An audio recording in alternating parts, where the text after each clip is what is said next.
Okay, guys, so just go to my YouTube channel. So just search my name and go on to my channel. I'm live there now. I'm waiting for you guys.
Okay, no, don't go to that one. Go to the main YouTube channel. Two of you are in here. I can see. I don't know what happened on that. Because it kicked me out as well. So just go to the main YouTube channel and then join in because you'll see it'll say I'm live. So I'll just wait for you guys.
Yes, I'm going to get started because otherwise, time is just pretty much ticking by them. And this recording will still also be available. So I'll share this link also with you guys. I don't know what happened over there. Um, but yeah, you know, we try and make technology work. Sometimes it doesn't. But anyway, the last spot that I left you guys at was the change in the terms of the engagement, and I showed you guys where in ISA 210 you would get the information. Now, also included in ISA 210 is the last part of your preliminary engagement activities, which is accepting the terms of the engagement or agreeing the terms of the engagement. Usually, this doesn't get tested very heavily. So, in most cases, what you would typically find is that it's just general statements that'll be in a memorandum where it'll say the auditors shall agree the terms of the engagement in an engagement letter, and that's about it. And that's all. But you don't really get so many questions that focus on an engagement letter, right? Unless you guys have come across it. I did. I think it is in one of the auditing papers when they had a board exam. So, because you have a separate board exam for auditing, okay? And yeah, if I remember correctly, it was in that one. And basically, what you had to do is that you had to evaluate an engagement letter that was given to you, right? So if you evaluate an engagement letter that's given to you, that's not easy to do unless you know what an engagement letter is supposed to look like, right? Because how often do you come across an engagement letter? Not very frequently. It's not something that you typically expect as part of your day-to-day, right? So what you need to do is that you need to then go to Appendix 1. But this will be very easy. Like during your reading time, you would see that they've given you an engagement letter. And then you would go to your Appendix 1 and you'd see exactly what an engagement letter, a sample engagement letter looks like. And it would mirror this, and then you would then do your evaluation and say, it has not been signed by the auditor, or the engagement letter has not been signed by the audit engagement partner, or the engagement letter does not state the responsibilities of the auditor, or the engagement letter does not state the responsibilities of those charged with governance, or rather not those charged with governance, but rather management. Those kinds of things. It doesn't identify the financial reporting framework, that kind of stuff. So you use your sample or your specimen audit engagement letter as an example, and you would basically then just do your evaluation based on that. But I'm not going to spend time on that one because it's not a very common question, but it is something that I have to prepare you guys, and keep you guys prepared. When we go to assignment not assignment rather, but ISA 220, right? If you look at the front page there as well, notice again that they've got requirements relating to the acceptance and continuance of clients' relationships and audit engagements, assignment of engagement teams, engagement performance, and all of that. That's the same as ISQC1 or ISQM1.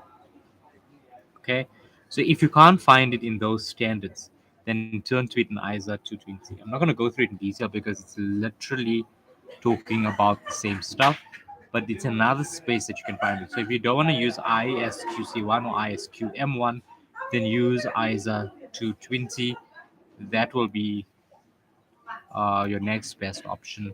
And it will be a safe option because it's going to talk to your requirements that are there when it comes to doing the preliminary engagement activities. Right? Are there any questions? Because if you answer any questions, then we can get started with the audit strategy and the audit planning.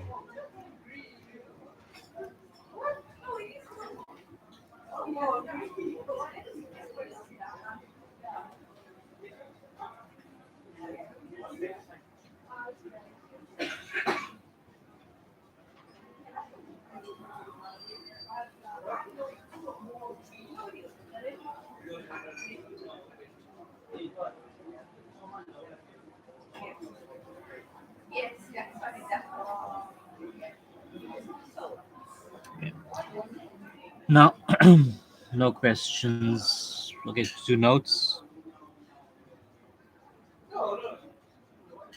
So they don't really have a there are certain things that you can refer to in that standard. ISO 210 does have certain points. If you go through the standard here and there, they do mention what should be in an engagement letter. So you can refer to those should you need to, but it's just easier to look at the appendix in appendix one. And just use that. But whichever way works easier for you, that is up to you. But you can refer to that as well. Okay. So ISO 210 is not a very long standard, but it does. It will give you those requirements. I think you would see them there. So it does give them. You don't have to hunt for them too much, but I'll still use the appendix. Okay. Any more questions?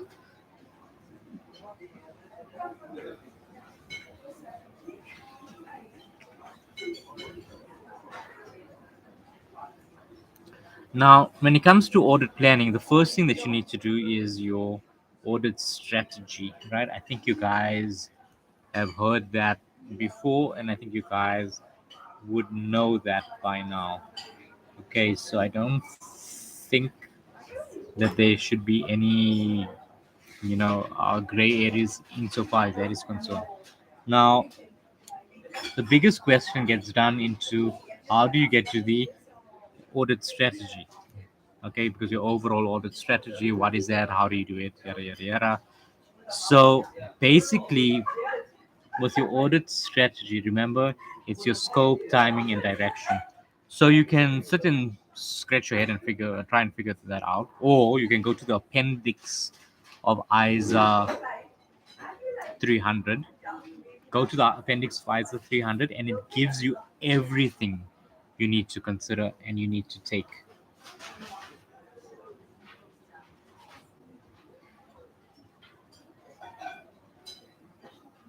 So go to ISA 300 and look at the appendix there.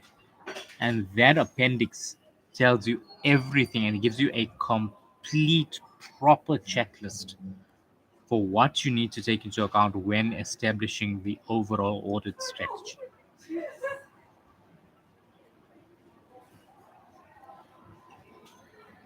Okay, so ISA 300, go to your appendix, and that will tell you everything that you need to consider when you are establishing the overall audit strategy. Everything is there.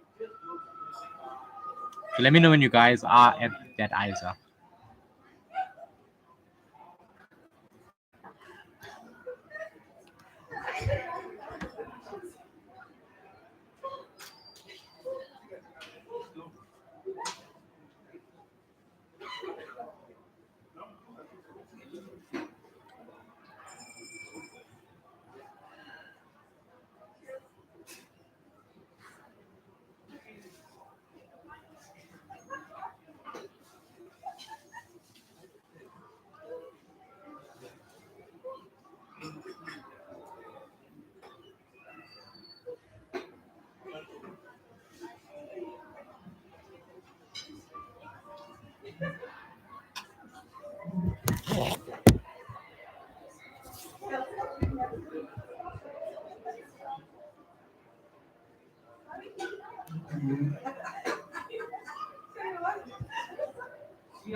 It might be on different pages.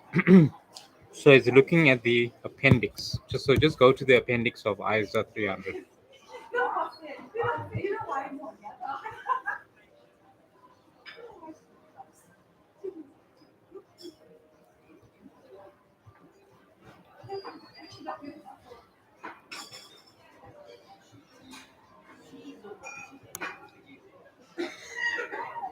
Okay, you got it. Great. So do you see all of that characteristics of the engagement that define its scope? The nature, or rather the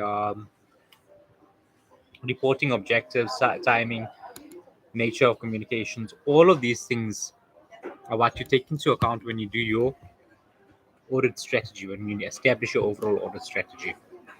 So during the question, You would go through those things, up to significant factors, preliminary engagement activities, and knowledge gained on other engagements, and you would check on these things. But you don't write this down as a bullet point. So if they had to say, um, develop the overall audit strategy based on the information provided in, working paper 5, right? Let's just say, for example, you wouldn't just write all of this down, because you'll get no marks for that, because you're not applying it to the standard. You're not applying it to the question. You would need to use this as a guidance and think, you know, of how you would apply this, right? So, for example, let's say the expected audit coverage, including number and location of components to be audited. You'd say, for example, an indicator of that would be, where they tell you that the client has multiple locations throughout the country, that kind of thing. They'll say, like, XYZ Limited is in the manufacturing industry. They got their head office in Johannesburg, and they've got branches in Gauteng, and they've got, or not Gauteng, but rather they've got branches in Cape Town, Durban, East London, Bloemfontein, that kind of thing. So that is a trigger over here, right? To say, yeah, okay, now you need to think about how that's going to affect the audit coverage. So what would you need to do? You would need to say, okay, well, we need to consider whether we have the ability to travel to those other locations, because we might need to perform stock counts there. If we can't travel there, then could we, do we have an office there as well? Because, maybe if we have a large audit firm, like, your typical medium sized one, some of them also, they have audit firms in other provinces.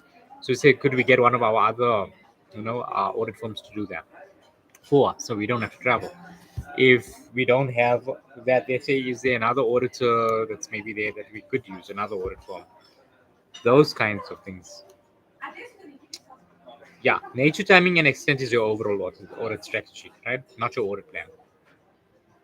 No, no. Your nature, timing, and extent. Okay, how do I put this, right? Your scope, timing, and direction is your audit strategy, right? Your nature, timing, and extent will refer to your audit plan. And your audit plan talks about your risk assessment procedures and your responses to those risks. And you're gaining all of your audit evidence and whatnot. So this is your scope, timing, and direction that we are looking at. You with me so far?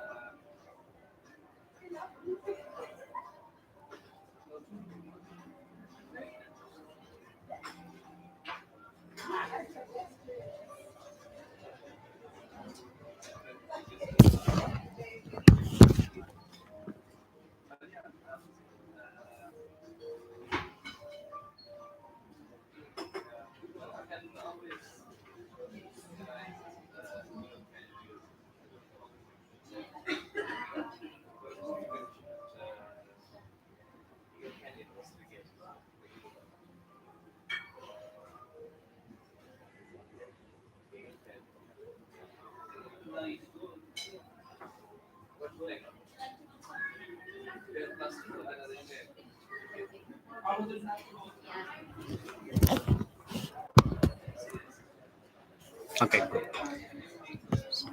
Not preliminary, planning. Okay, so this is what you would go to as a reference. Now, you need to practice this with questions. So it's not like one live is going to help you address this, but you need to go through this to consider all of the possible outcomes that could come in. And this checklist is how you would set up your audit strategy using this. Okay. Then your risk assessment, which is part of your planning.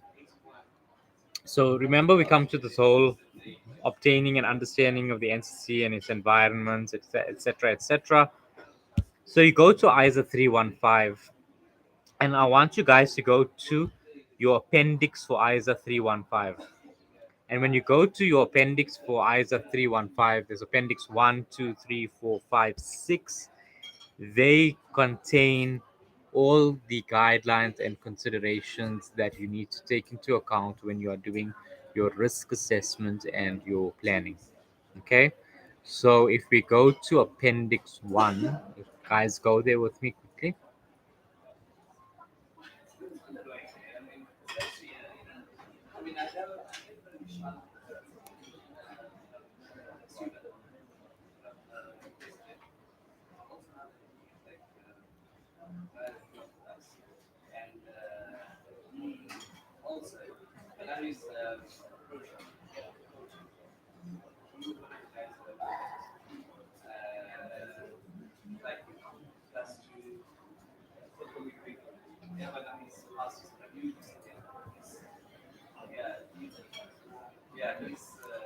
So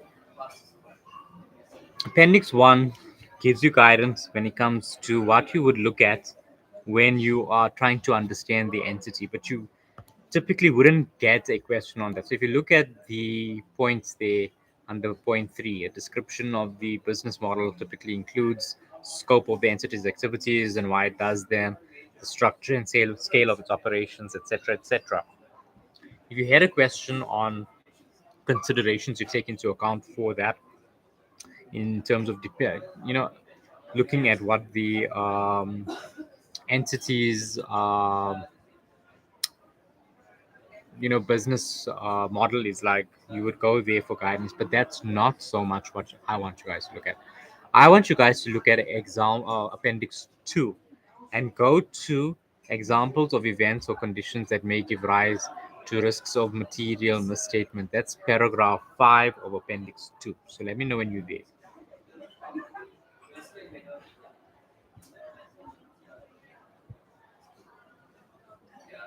You only have appendix 1 and 2, dude. Okay, there's some of the standards have 1 to 6.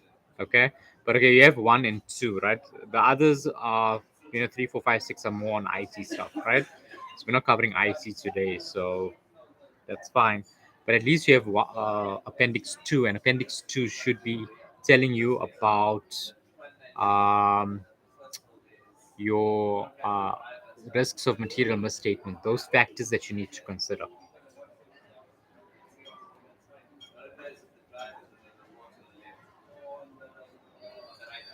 Now, this is going to be very specific on how your university wants you to phrase it.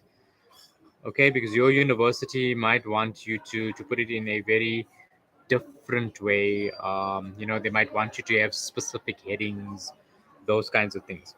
But the standard will give you considerations that you can take into account. So, for example, operations that are, if you go to the first one, this is complexity, right?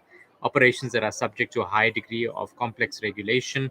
You can say, that there is a risk that the financial statements might be materially misstated due to the fact that the entity has operations that are subject to a high degree of complex regulation, and you explain why. Because it operates, in a highly regulated industry, for example, or it works in a global market, or it works in cryptocurrency, or it works in a very specialized industry. Then the next one, there is a risk of material of misstatement.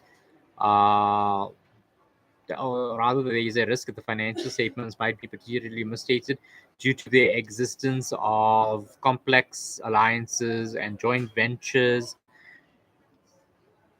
evidenced by, and then you'll say, what the information in the question gives you. So it might say, the entity has two joint ventures, so it has a joint operation, or it has an associate, or there is a reporting structure, or there's a lot of related parties, those kinds of things. But it's going to just depend on maybe if your university wants you to have certain headings. Now, the important thing with the rest of material misstatement, those are usually due to fraud or error, right? So these are we looking at, usually the error ones, but there's also a lot of them that relate to fraud. So let's go to which one is, yes, it's Romet overall, right? So which one talks about fraud? Because these are typically dealing with error. The ones relating to fraud are in ISA 240. So go to ISA 240 quickly.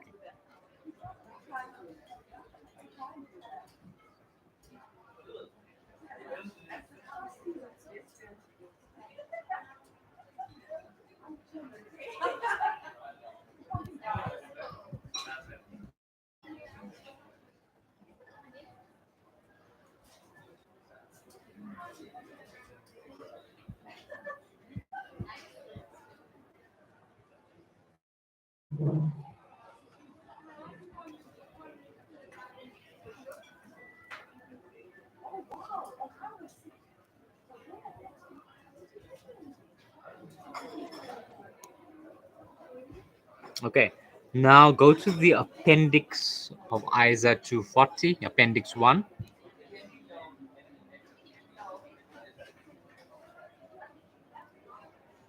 Okay, you guys are at the appendix of ISA 240. Great. Now notice in the appendix of ISA 240 how much there is for you to consider when it comes to doing your risk of material misstatement. Are these not things that you typically see in the question?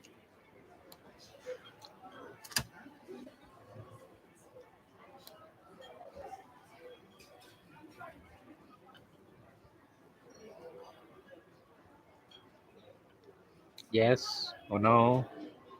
Does this like ring a bell to any of you guys?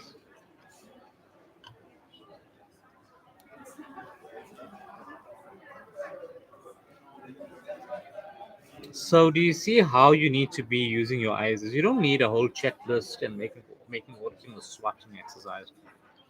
You can if you want to, but you don't have to. And I hope that so far this has like reduced your studying load or your, I don't know what to call it, your memorization load. Appendix 1.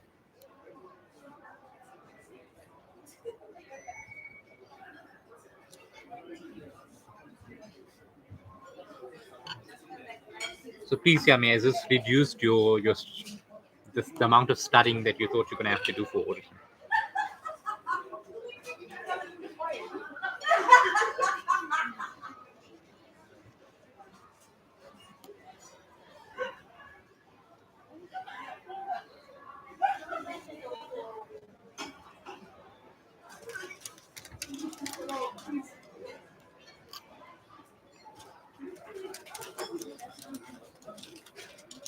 Yeah, they won't show you this, but now you know where they're setting your questions from.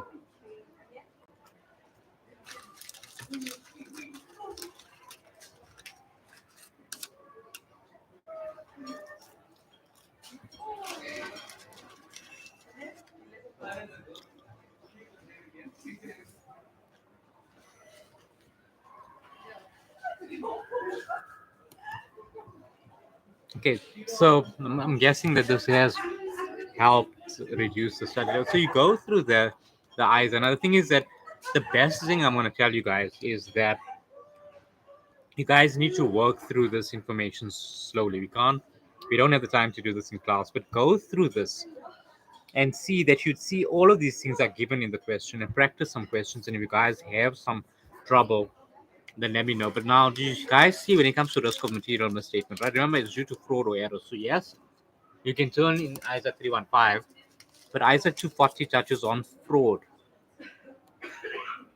So here are your fraud risk factors. And you can say that the financial statements might be materially misstated due to fraud because there's a high degree of competition or market saturation accompanied by declining margins as evidenced by, and they'll tell you the company is making losses or there's a lot of new competitors in the market, those kinds of things. I mean, incentives and pressures are always there. Management, they have the bonuses calculated on profits, those kinds of things. But all of these things are given there. So these are the factors and the considerations you need to take into account when you are essentially looking during your reading time. So what I want to do is I want to touch on some exam techniques because we can go through theory until our heads explode. But you guys need to know how to apply this in an exam. So what is important is that during your reading time, you guys do get reading time, right? Before you get your required, you need to go through your exam paper slowly, or your question paper, and try and see whether you can pick out any of these things and what either they relate to. See whether these things are, in ISA 240, or whether they talking about risk of material misstatements or something like that.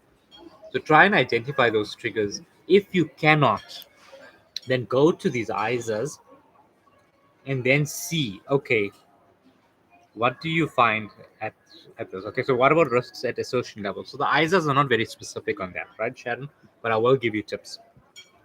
So your risks at assertion level, you must firstly know the assertions for whatever you're looking at. So let's say it's inventory, right? Inventory, what are the assertions? Completeness, existence, rights and valuation.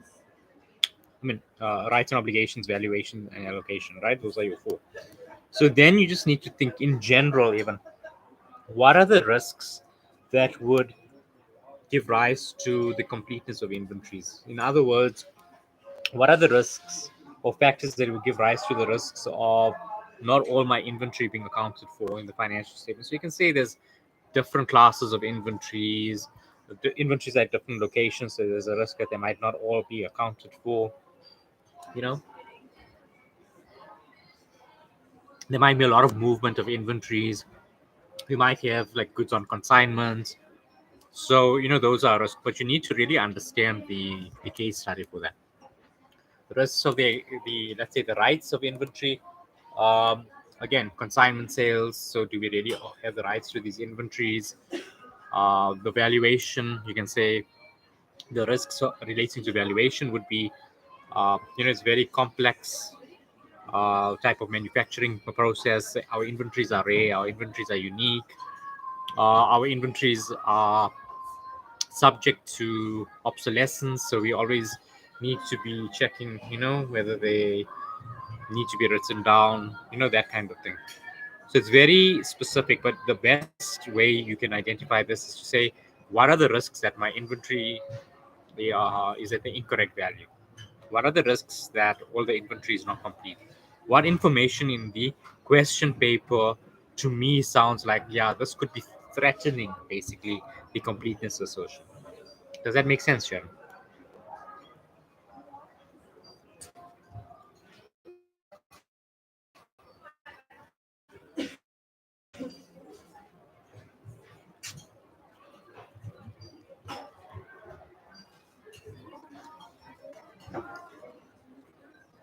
Okay, cool.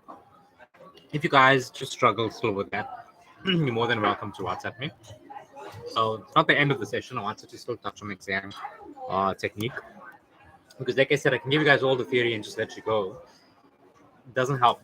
What you guys need to know is how to apply it. So, like I was saying, during your reading time, have your eyes open. If you don't have your eyes open in your reading time, it means you don't know what's in your eyes. Go through your eyes and then apply to the question paper. See, okay, under fraud or anything, look for something there. You know, to see which indicators, which triggers in the question paper, almost like you're trying to catch your lecturer out to say, they got something from this standard. Yeah, you see, they tested this or they tested that, and that's how it came out. They tested, um, incentives and pressures, like incentives, under fraud, and was like, oh yeah, you see, management are getting bonuses based on fraud. Oh yeah, there's it. They took it from you, almost like that checklist, and you'll start seeing how you're going to get that.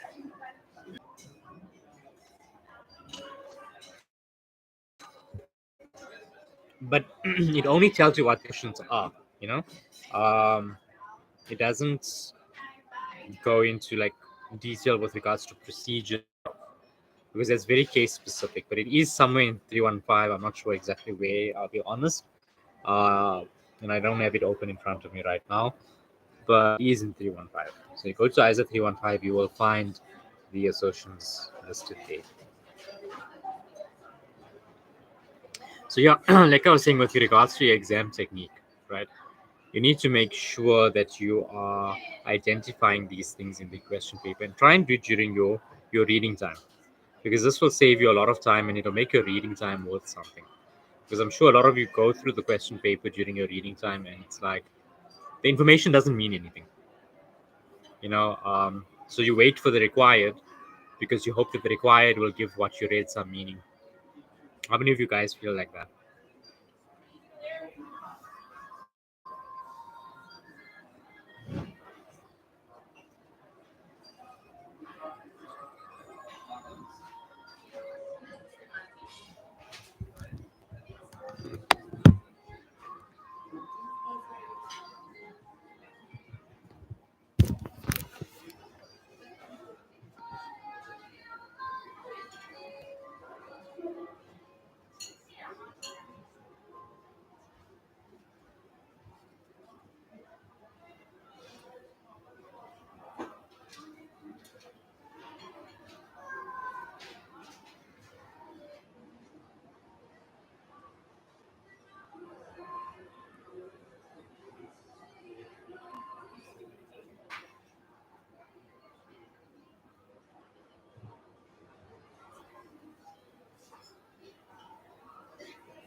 Okay, I was hoping for a response, but okay, anyway.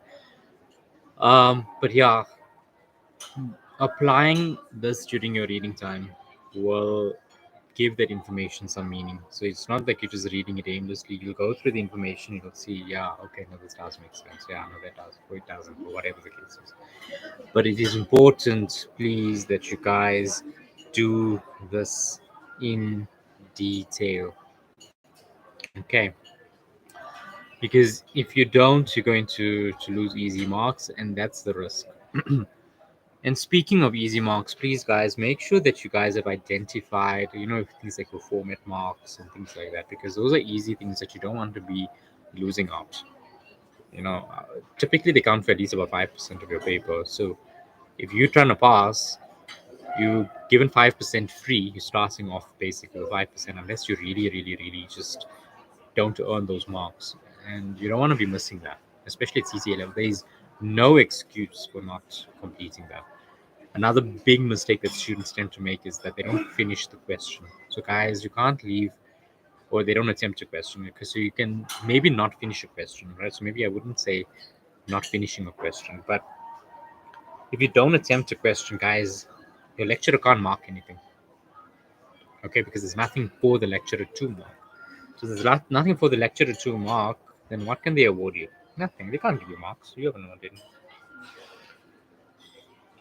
So do you guys see how important this becomes?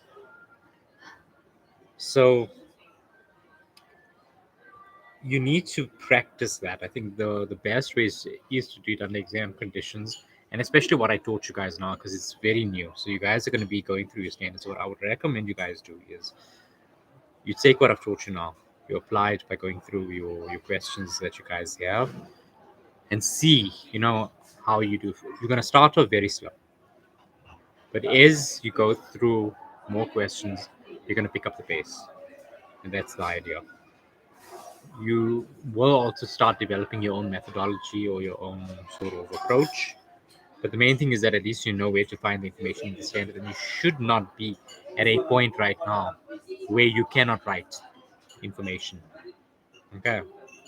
You I think I've shown you guys exactly where you can go to when you don't know how to answer something, or when it comes to phrasing things correctly, or when it comes to thinking of points to write around. I think all of that is in your eyes. It's a very powerful weapon. I wouldn't say weapon, but I'd say a resource that you guys should constantly be referring to. And the more you guys get comfortable with using your eyes, the better it's going to be for you guys.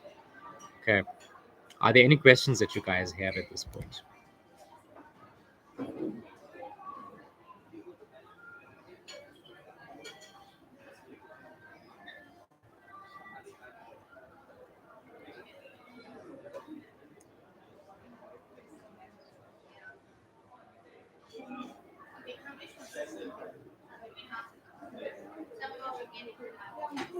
Okay, no questions. Okay, if there aren't any questions, you guys can go. A copy of the stream also will be available. So there'll be the previous one, which will take you to the beginning of the recording, as well as this one. And there was also a live Q&A that I had with my UNISA students that is also available on live stream. So you guys can have a look at that if you want to. That also covers some of these topics that we discussed. So I'd suggest that you guys have a look at that as well. It's quite a long one, but I would suggest that you guys have a look at it as well. But if there isn't any other questions, or if there aren't any other questions, thank you guys for attending. I will let you guys know about tomorrow. Again, it just needs to be approved on my side because there are delays, unfortunately, with my um, platform that I'm using. Because I'm having it on Quickets, and then they have to look at the events and approve it, and all of that. So maybe tomorrow I won't have it on Quickets. I might just try another. I don't know. Well, let's see, right? Do I have a substantive procedures stream? Yeah, I am going to do that. So substantive procedures is actually what I'm going to cover. Um, Not tomorrow, but on Sunday. Okay, so I'll create the links on all of that, and then I will touch on those things in the stream for that. Okay, but for now, please focus on these things. Cement this in your minds. You have tonight and tomorrow to go through it, and then on Sunday we'll address the other topics as well. So uh, gathering audit evidence, yeah, that's its own stream. So test of controls, substantive procedures, that whole audit evidence, those 500 ISAs, because I'm going to show you guys, even in the ISAs way, there's substantive procedures you guys can use. And there's a lot of them. Okay. So I'm going to show you guys a good way of doing substantive procedures as well. Substantive procedures that you can memorize, substantive procedures that you guys can sort of like tweak. And yeah, can I share the link for the UNISA Q&A? I don't know, because if I log out of here, then it might kick me out of my live stream. I'll put the live stream in the UNISA stream in the group. That's fine, because I think everybody, because there was a free Q&A, so I think that everyone should benefit from that, whether they attended this or not. But yeah, I hope this was beneficial to you guys. If I'd appreciate some feedback. If there are more things you'd like me to touch on, please let me know so that I can also improve on what I'm giving. Because I do need that feedback from students. I can't guess this. So at the end of the day, your feedback helps me improve so that future sessions can be better and better and better. I do apologize for the technological glitches. Unfortunately, that wasn't within my control. But if I hope you guys did get some or a lot of benefit out of this, and that there was a lot of value that you guys have gotten from it, and any feedback, I would appreciate that. Um, that it's hopefully helped you guys studying become a little bit less, at least. You should have made it a lot less, but at least a little bit lighter.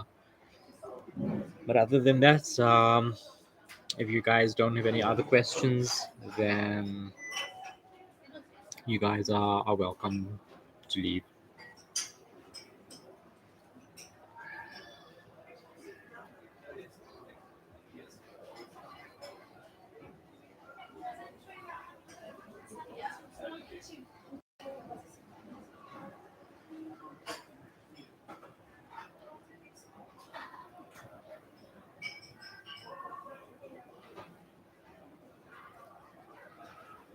Okay.